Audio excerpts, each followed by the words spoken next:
Back at Macworld 2004, Steve Jobs came out on stage and announced the smallest iPod ever.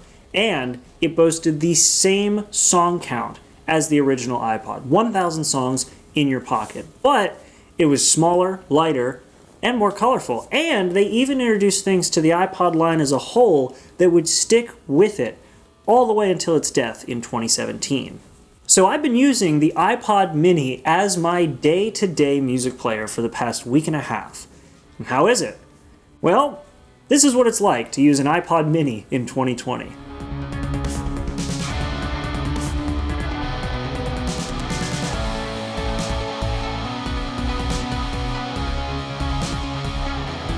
So first things first, there are a few things that you need to account for when you're using an MP3 player in 2020 that I actually didn't even think of. The first one being the loading experience, second, the navigation experience, and third, the listening experience. So I'm going to be covering those things in this video, but before I do that, there is one thing that I wanted to talk about that doesn't really apply to any of those things. This is an iPod Nano. This came out in order to replace the iPod mini only about 2 years later, and this is tiny. It's dead, that's not the point, but it is tiny, especially for an iPod with a screen. And this is the mini. It's not exactly mini when you compare it to something like this. And this was such a short time after this that it's amazing, the advancements. This is it next to the what's considered a fairly chunky iPhone 11 Pro Max. And it is just minuscule, this is, compared to this. So yeah, mini is not exactly the most accurate terminology for this thing nowadays, but back in the day, it actually was pretty fitting because this was going into the same market as the iPod 3rd generation, which was the newest iPod out at the time before this. And that thing was thick with probably 7 or 8 Cs on the end, like good night. So yeah, for its day, I mean, I would consider this mini. But you didn't come here to watch this video and hear about how it was to use in 2004. You're here on this video to hear about how it is to use in 2020. So let's get into it. So like I said, there are a few different things that you have to keep in mind when using an iPod or really any dedicated MP3 player in 2020 that I didn't really think of. And the first one is the loading experience. Now, I'm not talking about how the iPod is to load up songs, because it's actually pretty quick, even though it actually has a hard drive in this thing. It's actually what it takes to load music on to the iPod. No streaming, no autonomous downloads separate from a computer. You're plugging this puppy into a PC or a Mac, and you're not using Lightning, you are using 30-pin. And if you have the original cable for this, you're not using USB, you're using FireWire, baby. Now granted, once you're plugged into the PC or Mac, it's just drag and drop. It's really not that hard, but it's very different from what I'm used to with music streaming services and Apple Music. But once you're plugged into a Mac or PC, it's drag and drop. It's pretty simple, but something that I did have to kind of get used to is the fact that I had to be very specific about the songs that I chose to put on this, because once I put them on there and left for the day, I was stuck with those songs until I came back at the end of the day after work. And with the songs that I listen to and the file type that I listen to, 1,000 songs in your pocket doesn't actually really hold up. I have about 500 songs on this thing right now with only about 400 megabytes free, and that's because the songs I listen to are much higher bitrate than what the original 1,000 songs in your pocket rated this iPod for. So yeah, those measly 4 gigabytes are very, very easy to fill. But you can upgrade the internal hard drive. Yeah, that's right, it's got a hard drive inside, to a more reliable, faster, and more power efficient compact flash drive. So stick around for a future video where I dive into that. But either way, loading music on this is slow and fairly limited by today's standards. I think the most impressive part of this was the fact that even on a computer running macOS Catalina, it still recognizes an iPod from 2004. That's pretty cool. Microsoft completely ditched the Zune as soon as they finished production, so the fact that Apple supports all the way back to Gen 1 with Catalina, props to you guys. Something that does piss me off, though, is the fact that I can't load Apple Music songs onto this, which, from a DRM standpoint, makes sense, but it does really suck, because a lot of the songs that I have in heavy rotation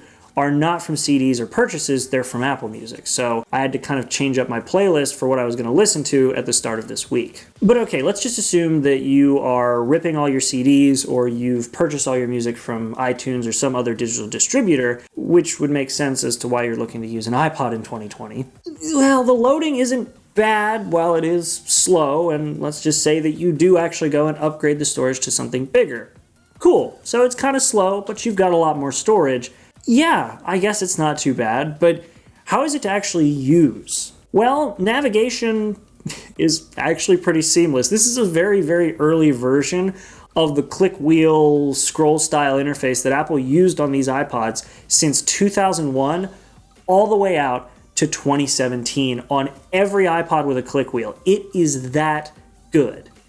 Was that good. Fun fact, the click wheel that this iPod shipped with the buttons actually on the click wheel, is the first time they ever used that, because this thing was so small compared to the other iPods, they had to integrate the buttons into the click wheel. Before that, the menu, play, pause, rewind, fast forward were all separate and either up top underneath the screen or in physical buttons surrounding the click wheel. But after combining all the buttons onto one wheel, they used this on every single iPod right up until it was killed off. So the interface itself and the means to navigate it have aged very well. The screen, however, hasn't. Yeah, Apple was not shipping color displays at this point. It'd be another 9 months before we saw a color screen, and we would only see it on the iPod Photo, and it would still take even more time before it trickled its way down to things like the iPod Nano and so on and so forth. So this is a backlit monochrome screen, and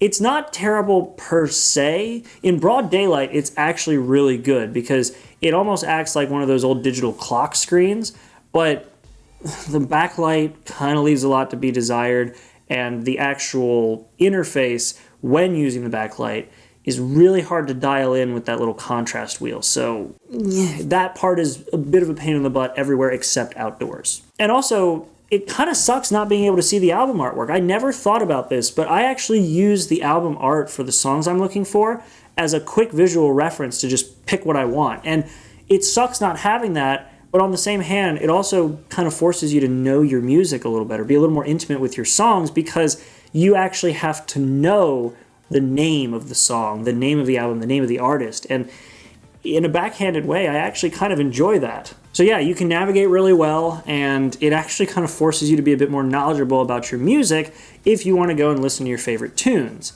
And speaking of your favorite tunes, we're finally almost there about how it actually is to listen to. So of course now we're talking about the listening experience, but I do need to clarify what I mean when I say listening experience. So I'm not just talking about the music and how it sounds, though that does play a lot into it. I'm talking about how it sounds, how long you can listen to it, and how you use play, pause, fast forward, and rewind.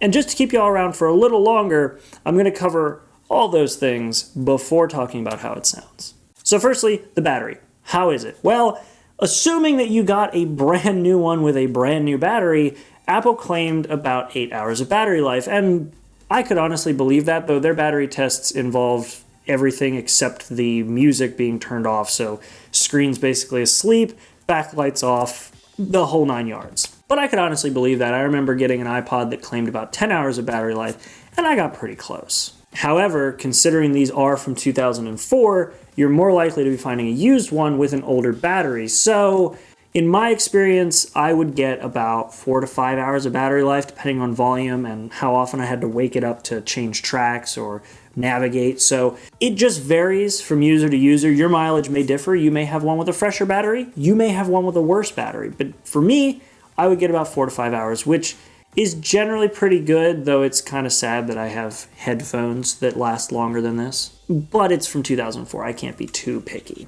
Now, I also noticed that the battery did seem to drain a little bit faster when I listened to larger files like WAV files, which makes sense. They are big files, and I guess if it's loading it into whatever temp memory it has, that may affect it, but it's just kind of a weird little note. Now, I did mention the battery being affected by waking it up to play, pause, fast forward, rewind, and I guess let's change gears, because this gives me the perfect opportunity to talk about the navigation again. Now, why didn't I talk about play, pause, fast forward, rewind when I talked about navigation? Because mean, it would have made sense if I put it in navigation, right? I didn't do that because the navigation for the music is very much a part of how you listen to this iPod. It is not so much navigation as it is a part of the listening experience. Here's what I mean. You know those headphones that come with every iPod ever, and even your iPhones? That little set of buttons down the one side, those remote buttons, yeah, those don't work on this at all. So there's a little tiny port on the top of the iPod next to the headphone jack. That's a remote port. That is actually a separate accessory you could buy that, at the time of recording, I didn't buy, that lets you control the iPod without pulling it out of your pocket. So for those of you out there who are always screaming about how Apple's just greedy and they just want to make more money and they would never sell dongles back when Steve Jobs was running it, guys, they've always been doing this. So that's why I'm putting the music controls on the click wheel in this section, because without being able to control it by, well, any sort of remote option that isn't sold separately, you have to take it out of your pocket every time a track ends, anytime you want to adjust the volume, anytime you want to play pause, any of that, you've got to take it out of your pocket. And so that's why I consider those specific buttons on the click wheel a part of the listening experience. Did your track end and you want to listen to another one? Pull it out of your pocket, unlock it, change the track. Want to change the volume? Out of the pocket it comes. What about if you just need to pause it to listen to somebody? Pocket. Every single thing you need to do needs to be done directly off the click wheel of this iPod unless you go on eBay and buy one of those adapters, which, like I said at the time of recording, I didn't, but I might do that in the future. Let me know if you guys want an ultimate iPod mini video. I think that would be pretty cool. Okay, if you stuck through this long, I've made you wait long enough. Let's talk about why you would buy an iPod in the first place. The music. How does the sound quality of this iPod compare to newer models and even some high-end options? Well, for starters, I just have to say, on its own, the sound quality for this iPod surprised me. Listening through both the crappy little Apple headphones that come with every iPhone and iPod, and going all the way up to my reference headphones, the sound out of this thing was actually really impressive. Not to get too technical and nerdy, but this is from back when Apple was still using what was called a Wolfson DAC, or a Wolfson digital to analog converter, which a lot of enthusiasts say was the best sounding DAC that Apple ever used in any of their iPods, and honestly, I would agree. Even when I compared this iPod to the newer 3rd Gen Nano and the still newer 5th Gen iPod Video, with a good pair of headphones, this thing blew them away. And those were newer. Now granted, through the regular Apple headphones, they were marginally better, but it was definitely a closer race, and I think that comes down more to just the headphones than the iPod. Now lastly, I compared this to my iPhone. You know, the one with the dongle, the one without the headphone jack. So how did it do? Well, this iPod mini from 2004 is about the same in every way. Now that may seem like a cop-out, but hear me out, because it's actually more impressive than you'd think. With all the advancements that have been made in wired technology and wireless technology for audio, it is damn impressive that something like this from 2004 can hold its own with the big boys and be marginally better than some of the best Bluetooth headphones right now, and be about on par with a direct wired connection from a $1,000 phone. After that little test, this thing proved to me that it is just a little gem, and I love it. Whether I use it day to day or not, I have a massive amount of respect for this little 2004 nugget, and I love it. Now, obviously, things like Bluetooth don't exist on this, and the cord is kind of irritating. It knows more knots than I do, and I was an Eagle Scout, so there's that. But who cares? This thing is so cheap on eBay nowadays. Like, a mid-range condition one can be 25, 30, sometimes 40 bucks, and for like some really good ones, you can get into the 50s and $60 ones.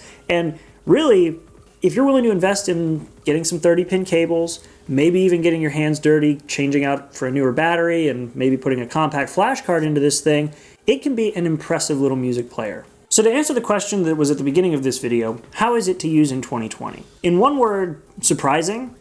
In a few more words, this thing can hang with the latest wireless technology that 2020 has to offer, and with the right headphones, it can get pretty damn close for wired. So does this mean that you should actually buy one of these in 2020? Sure. I mean, why not? They're super cheap on eBay, and really, they're not that bad compared to some newer offerings, and compared to cheap MP3 players by today's standards, this is so much better. So yeah, get yourself one of these. Go for it. They're not that expensive, and you can get yourself a piece of Apple and music history that still holds its own even today. That's been it, guys. Thank you very much for watching. I hope you enjoyed this video. This was definitely a more interesting should you use X in 2020 as compared to the MacBook, which was not quite as successful. If you want to check out the saga of the MacBook failures, you can check out the link right over there. Otherwise, that's been it. Thanks for watching, guys. Make sure to like and subscribe. If you have any more suggestions for videos like this you'd like to see, I would love to hear them. Leave them in the comments or drop by on my Discord and let me know. Apart from that, I'll see you guys in the next video. Make sure to be there and have a good one.